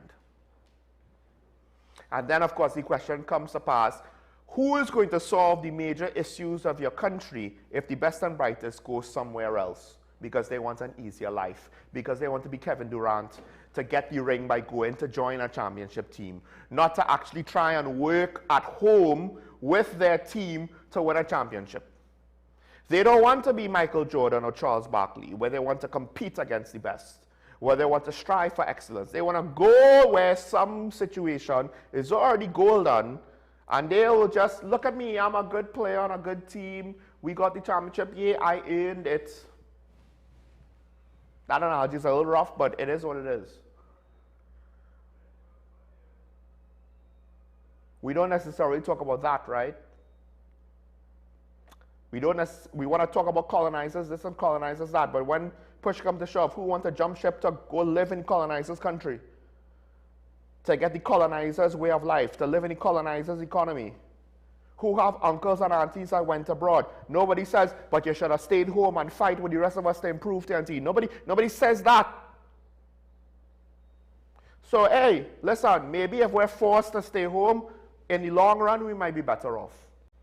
Things like that happens in modern society, in human history, by the way.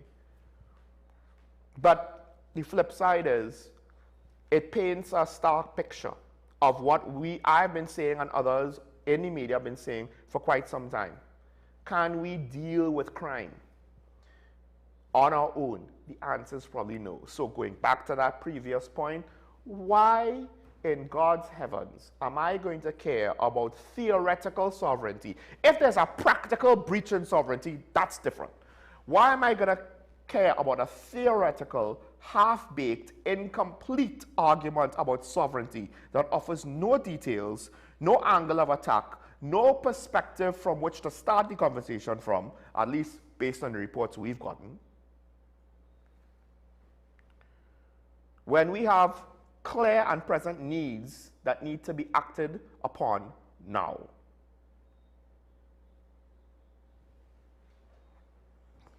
In fact, this is a quote from the Minister of Defense, who, yes, I have disagreed with his words before.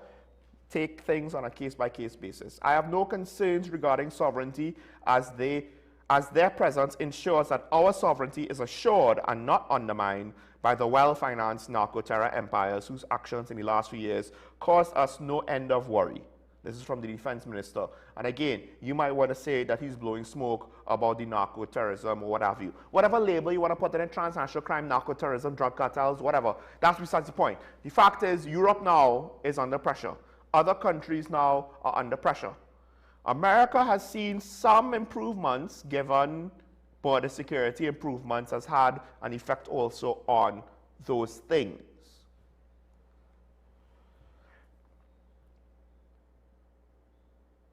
It's not like our government is the one government in the country saying, oh my gosh, narco-terrorism, we need an extreme response. No. Other countries had a stronger response or have been strengthening their response.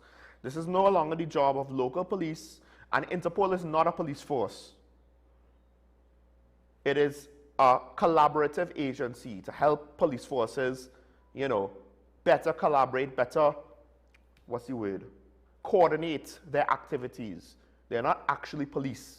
Because again, we need to understand international relations and law and international police are not like domestic, sovereign, national, backed up by a country's sovereignty, legislature, constitution, what have you.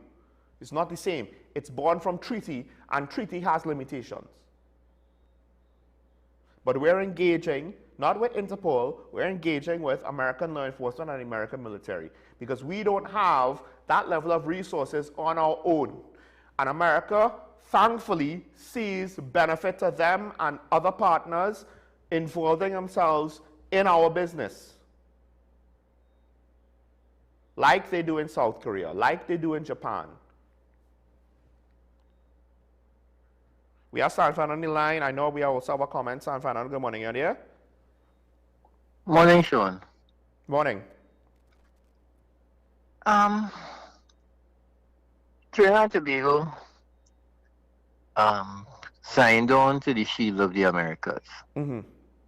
And I am surprised that people are making these comments seemingly not understanding, because they probably did not follow the news.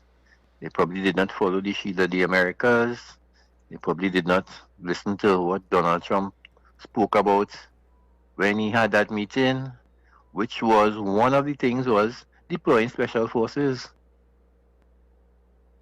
in areas that were signatories to the Shield of the Americas, which we are one of. Have people not?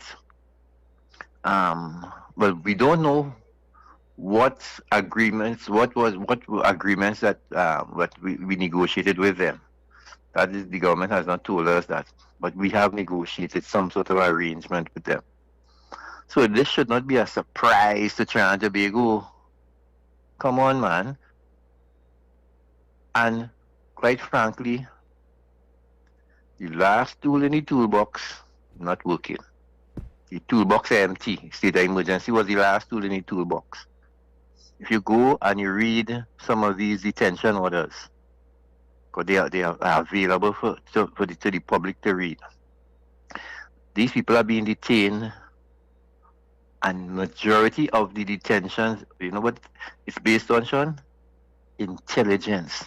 Not evidence, you know. Intelligence. That's all you see. So it tells you that the police service still cannot convert intelligence to evidence that would allow them to now arrest, not detain, not PDOs, but arrest and charge. And we're not making that transition. So this has to go the way it's going right now, but there's nothing else. As I said, nothing else in the toolbox. The TTPS has nothing else in the toolbox.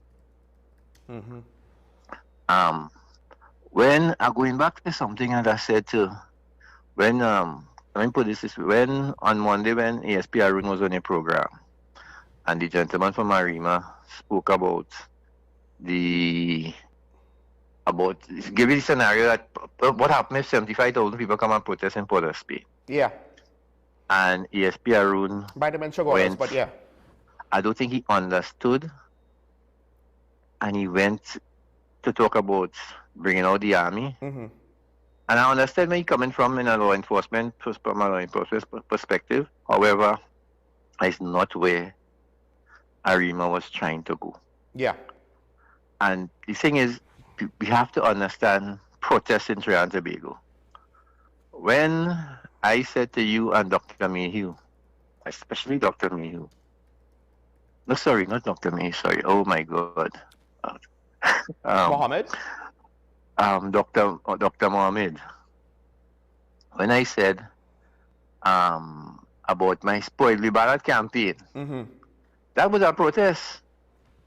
That was a protest designed to tell the government or the people aspiring for government and those in government at the time to send a message to them. Because that was a protest. A protest is a message of discontent. And that would have gone a long way, because people don't understand when you don't say anything, you have to say something. Yes. And with Trinidad and Tobago, not going to vote is saying nothing. Voting and spoiling your ballot would have said something. However, we have gone past that now. And we are where we are in Trinidad and Tobago. It is sad to see that every day you have to come on this program and talk about these negatives in Trinidad and Tobago. Every day. Every day. It is sad to see that is what you have to do. Because you have to do it, Sean. Because you're doing your job. But I can imagine it's not a nice job for you when the day comes to do this every day. Correct. Not a nice job. I want to go quickly to the THA and the budget and the 6.6% of what they estimate next year's the next budget going to be. The next budget allocation amount going to be. So they want 6.6% of that. Mr. Augustine needs to understand something. Everything is a puzzle that they seem not to be able to solve. So we have there's a runway, there's a proper runway in Tobago to land big jets in Tobago. There's a new terminal building now that they're going to open just now. However, if you listen to the head of the Tobago Tourism Association, he said basically the lifeline of Tobago tourism is people coming from Trinidad. Mm-hmm. That's the lifeline. Mm-hmm. And they seem not to be able to solve the other part. Go back to the time when you had 90,000 international tourists coming to Tobago annually. This seems to be the conundrum. They can't solve this issue. And this issue has to do with a lot of things. The destination seems no longer attractive. Then they have to start there. Why is the destination no longer attractive to people and airlines? Because the airlines are not going to come if people are not willing to come. That's just be all of them though. If people are not willing to come, the airlines are not going to come. Forget this thing about let's just park Caribbean Airlines and they want 24 flights out. They still want back the 24 flights and the ineffective the loss that Caribbean Airlines is making every year with this run. Let's forget that for now. International flights, international tourists. I've sat down in the airport in Greendot recently and just look at the amount, I shouldn't say in the airport, on top of the hill, from the airport, just on top of the hill, just looking at flights coming, just spending the day counting the number of international flights coming in to Maurice Bishop International Airport. Greendot is just 1 square mile bigger than Tobago, you know, Sean. 1 square mile bigger than Tobago. And what are we not doing? You have said this, that Tobago have all the elements to have a successful tourism package, you know, just like Greendot. Mm-hmm. But we just can't put it together.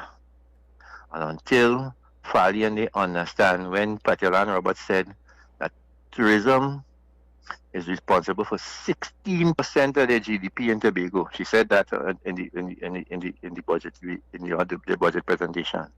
Until they they understand how they have to fix that, Tobago tourism going nowhere, and they're going to just be asking for more and more money from the national budget to fix the inefficiencies. And I'm not blaming them alone, you know. This is a long-standing problem that the management of Tobago, according to the management, seem not able to fix.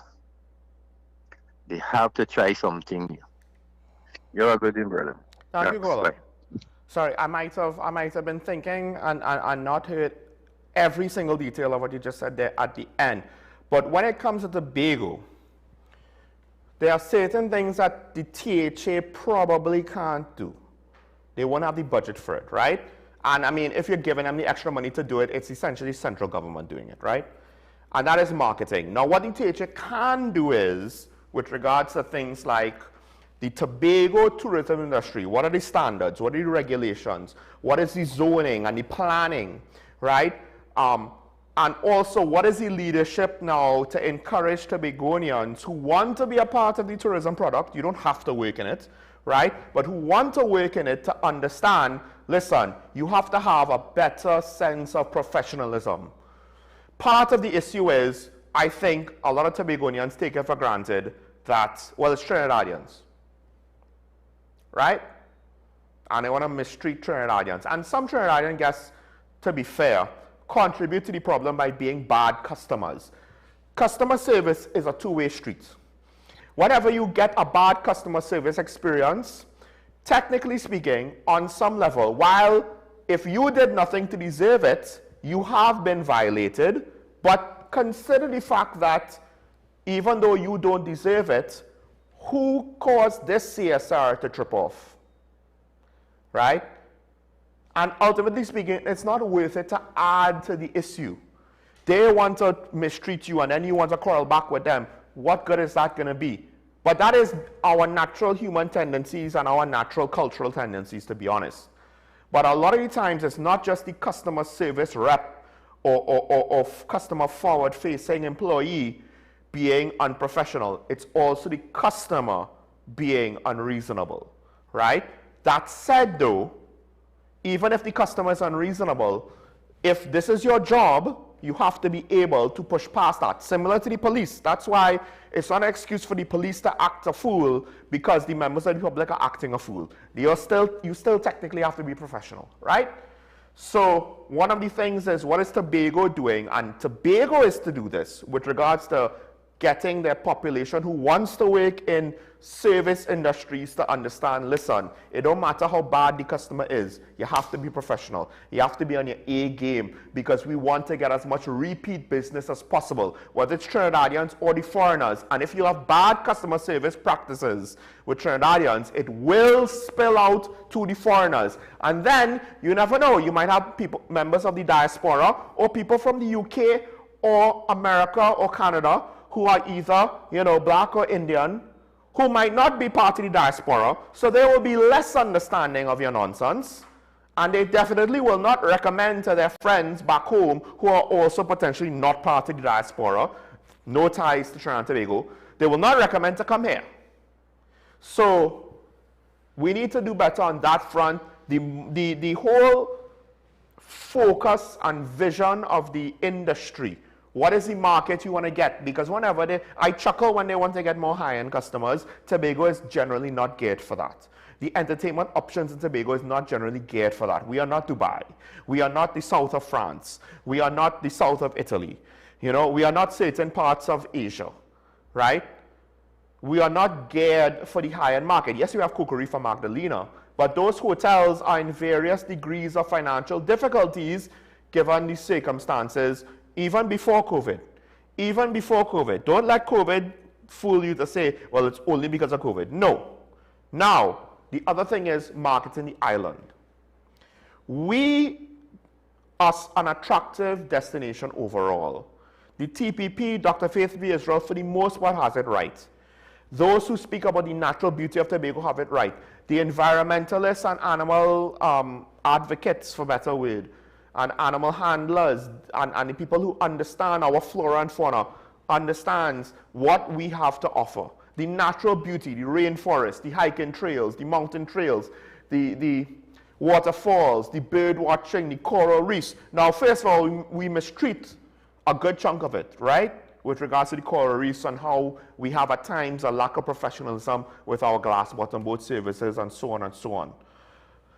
But then, because we want to just turn things into a party. It's like, no, if we want to be, it doesn't help, of course, that it turned into a party boat situation, because who are the majority of the customers, unfortunately, right? The destination is solid. They don't know. I've said to Karen on more than one occasion recently, we are the hidden gem every year, it seems, right? Because they don't know. Other destinations market themselves. We have lost our market share, not because we've become a worse destination, but because other players in the industry took our market share. And they are not necessarily better than us. They are not necessarily nicer than us. And I'm not saying that we should blame them and look at them in any sort of adversarial way, but the fact remains, we did not protect our market share. We did not try to grow our market share. Our market share shrank, and we did nothing about it in any significant way. Now, there are issues like the customer service issue, like the industry being of a certain economic bracket when it comes to the overall product, but it's not necessarily formulated in a concrete way to say we all understand what this is and this is how we're going to move together moving forward. Because that's the thing, you need someone in a leadership position to say, all right, this is what the industry is on the island. This is the kind of products that we have. These are the economic brackets that various sections of the tourism sector is targeting or can facilitate, right? Then how do we take that information and not just go to the airlines with some pie in the sky dream of having more, you know, high-end rooms without more high-end activities to go with it, right? We can't just flip the switch and say, oh, a new 500-room hotel, more high-end rooms, the customers will come in. That's not how it works. What is the overall strategy? What is the overall vision? So that we could try and see now, and not what we wish it would be, but we have to work with what we have and try and craft a strategy around that and around whatever potential growth we might have, right? And we could move eventually towards some destination, but it's not going to be overnight. But we don't have that. But part of it comes down to marketing. Whether we're a best price, budget destination, low-cost destination, niche destination, luxury destination, whatever. A bird-watching only destination, a coral reef only, whatever it is, we need to market the island and then the country. And we don't do it.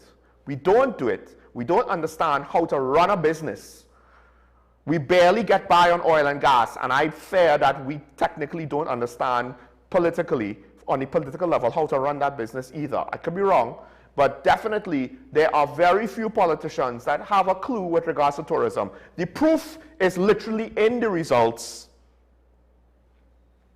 So it is what it is there. Now, with regards to the THA and their hopes for budget, there's one caveat to that. I wonder if they might be playing politics, like the PSA, not necessarily to the same extent, right? But not dissimilar, so I'm doing a double negative here, right, to the PSA, in that they might be aware that the situation cannot afford for them what they would ultimately want, the degree, the extent of the amount of resources they want. But they might be looking to try to get it anyway, either because they feel that, look, we have the political capital to force it through, or we need to ask for a lot, so when they cut it down, our starting point is not so low that when they cut it down, we're back to square one. We need to have the starting point at a higher level, so if it gets cut down, hopefully we'll still get something more than we got before. I mean, at the end of the day, sometimes things like this, they seem big, they seem important, they seem grand, they seem like they should be thought of on a higher level, with a higher degree or level of consideration, but the reality is basic human psychology and behavior and operations still affect large-scale, important things like national budgets and international relations. The police are the last tool in the toolbox. The problem is the SOE was supposed to buy time to fix the toolbox. The international partnerships are supposed to help buy time to fix the toolbox, because at the end of the day, that's an indictment on us. We're not talking about crime is extraordinary and we have no more tools to deal with it. The crime is not extraordinary. The crime is not extraordinary. They have jurisdictions where mayors, judges, district attorneys, state prosecutors, attorney generals of the nation get targeted by assassins. I think in Mexico, the state attorney general, the nation's attorney general, something like that, might have been targeted by cartel hitmen who used a 50 caliber machine gun. We don't have that here. We don't. We have an issue where, as Mr. San Fernando pointed out, the detention orders are predicated on intelligence because we can't charge them because we can't convey the intelligence to evidence. Why? This is a very basic fundamental question that nobody in government or the police service has been able to answer. None. They don't even bring it up. But it seems obvious to people on the outside looking in. It's an obvious question. We have anti-gang legislation. Why we can't arrest gang members? We know who they are. The police always say they have all the intelligence in the world. Why is it not being conveyed into evidence? Why? The state of emergency is to deal with the immediate needs of curtailing the violence while you do what's necessary to fix the why. But I've yet to see any politician even bring up the issue, much less propose a solution. Until that happens, everything that they say about crime, any politician, from wherever, whatever they have to say, is nonsense. It's BS. Because they're not actually trying to solve any of the problems. They're just saying, look at the next Band-Aid that we found. Aren't you proud that we've managed to put a Band-Aid on the problem? I don't care if the problem's not solved. That's for the next person. That's essentially what it is. Because it's too hard to have long-term solutions. Because it's too hard to actually put in any work. Because I was elected to take money from the Treasury and do Lord knows what with it. Not actually solve the problems. I said everybody would win. Did you actually take me seriously? I said we're ready. But we've been ready and ready and ready and ready. And we're ready. But somehow, we never actually reach to accomplish much of anything. So with that, notice what I did there. 2 slogans. Because let's take the comment to close out the show. Every time the COI bad behavior is brought up, the both sides talking points are brought up to neutralize the issue. Really? Now, I don't know what the commenter means about the COI bad behavior, right? Forgive me, maybe I'm just missing the obvious. I can't figure it out. You could message tomorrow or we'll deal with it tomorrow if you message today or tomorrow as a follow-up to explain it further. But here's the thing. I don't bring up the both sides talking point to neutralize the issue. So with regards to me, I don't know if you're talking about somebody else, but since you commented on this show, I assume you're talking about me or somebody on this show, but and maybe I'm missing it. So again, you could be more specific tomorrow in case I don't address it properly now. Because I did say the both sides thing with regards to politicians, right? Things like the economy and crime and stuff. I do say both sides because I notice behaviors from our political environment that is lacking. That's not to neutralize the issue. That's to point out neither side is the answer, or neither side has shown themselves to be the answer. Neither side, despite the fact that they're competing against each other, wants to rise above the other by being better than, by showing definitive improved performance. No. What we see is coming back down to the mean, the same average level of politicians, regardless of which party is in power. And it's not that the issue is neutralized, but rather it's to point out that the issue persists, that the criticisms are similar enough that neither side has shown themselves to be a solution. So whether the individual situation at hand has only one party to blame or not, generally speaking, you could say neither party is the answer, and on some level, both parties share some amount of blame. Doesn't neutralize the issue. It's to put the stark reality of, let's not pretend now that we could be idealistic and hope just because we elect somebody into position, they'll solve the problem for us. Now again, I don't know exactly what specifically you meant about COI bad behavior. But to me, whatever the bad behavior is, bringing up both sides doesn't neutralize the issue. It says that both sides are participating in the bad behavior. How do we fix it? We have to stop relying on we'll vote in the next party and automatically it'll be better. Why? Why? I'm not criticizing the UNC because I want to just bring down both parties. I'm criticizing the UNC on what they do, on what they say, and the results they show on the basis that I want them to do better. And if I turn a blind eye to things, then they're just going to assume we are tolerating it no matter how bad it is, and they can move on. That's what happened under the PNM. And I point out the similarities between the two to show people it is not so simple to just say we'll vote the other side in. Because what's going to happen is one of two things. We're going to either vote back in the UNC or vote in the PNM. And right now in 2026, I do not have confidence that either party is a solution. It's best to say these things as soon as possible. Otherwise, we're going to get in a situation that Mr. Sanfanano found himself in, or observed that the country found itself in, where he said, we should spoil our ballots to send a message. Don't just not vote. On a certain degree, I agree with him. Because it's not as though we have proven that voting for one side over the other, kicking out the previous administration, which was not doing a good enough job, it's not been proven that that has been a worthy solution. So,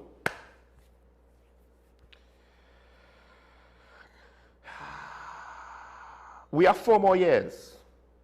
The one thing I'll say with this, with Mr. Sanfanano, because he said it, we need to send a message.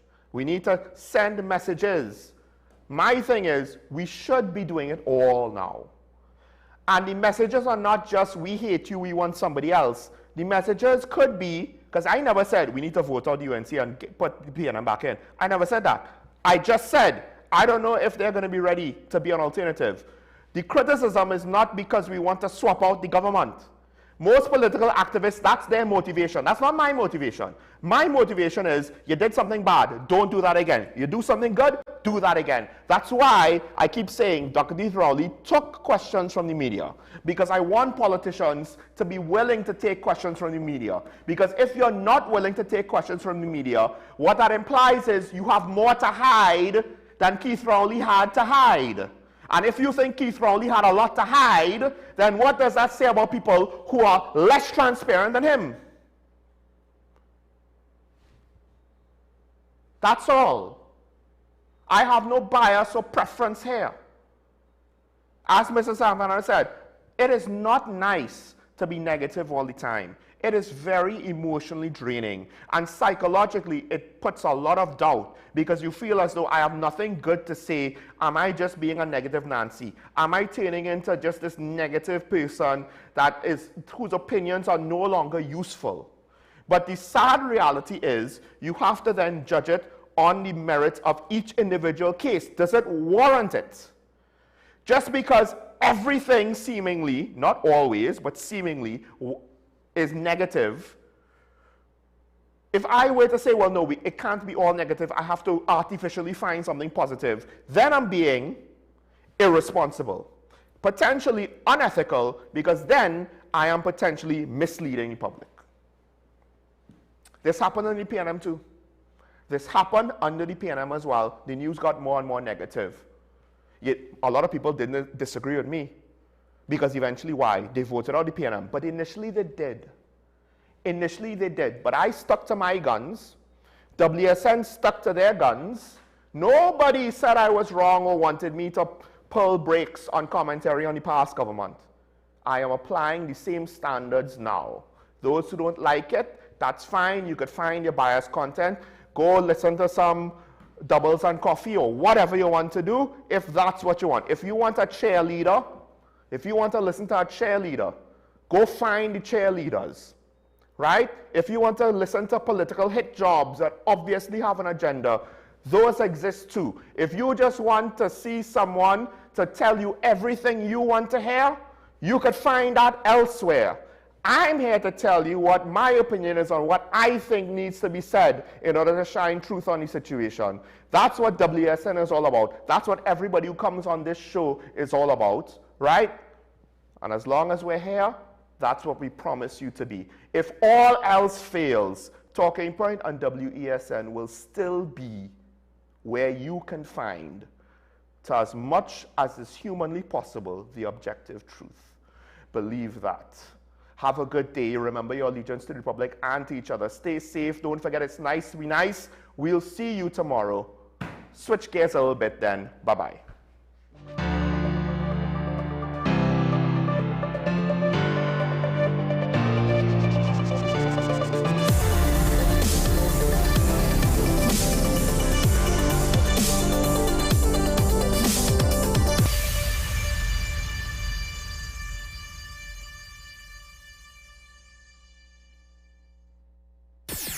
WESN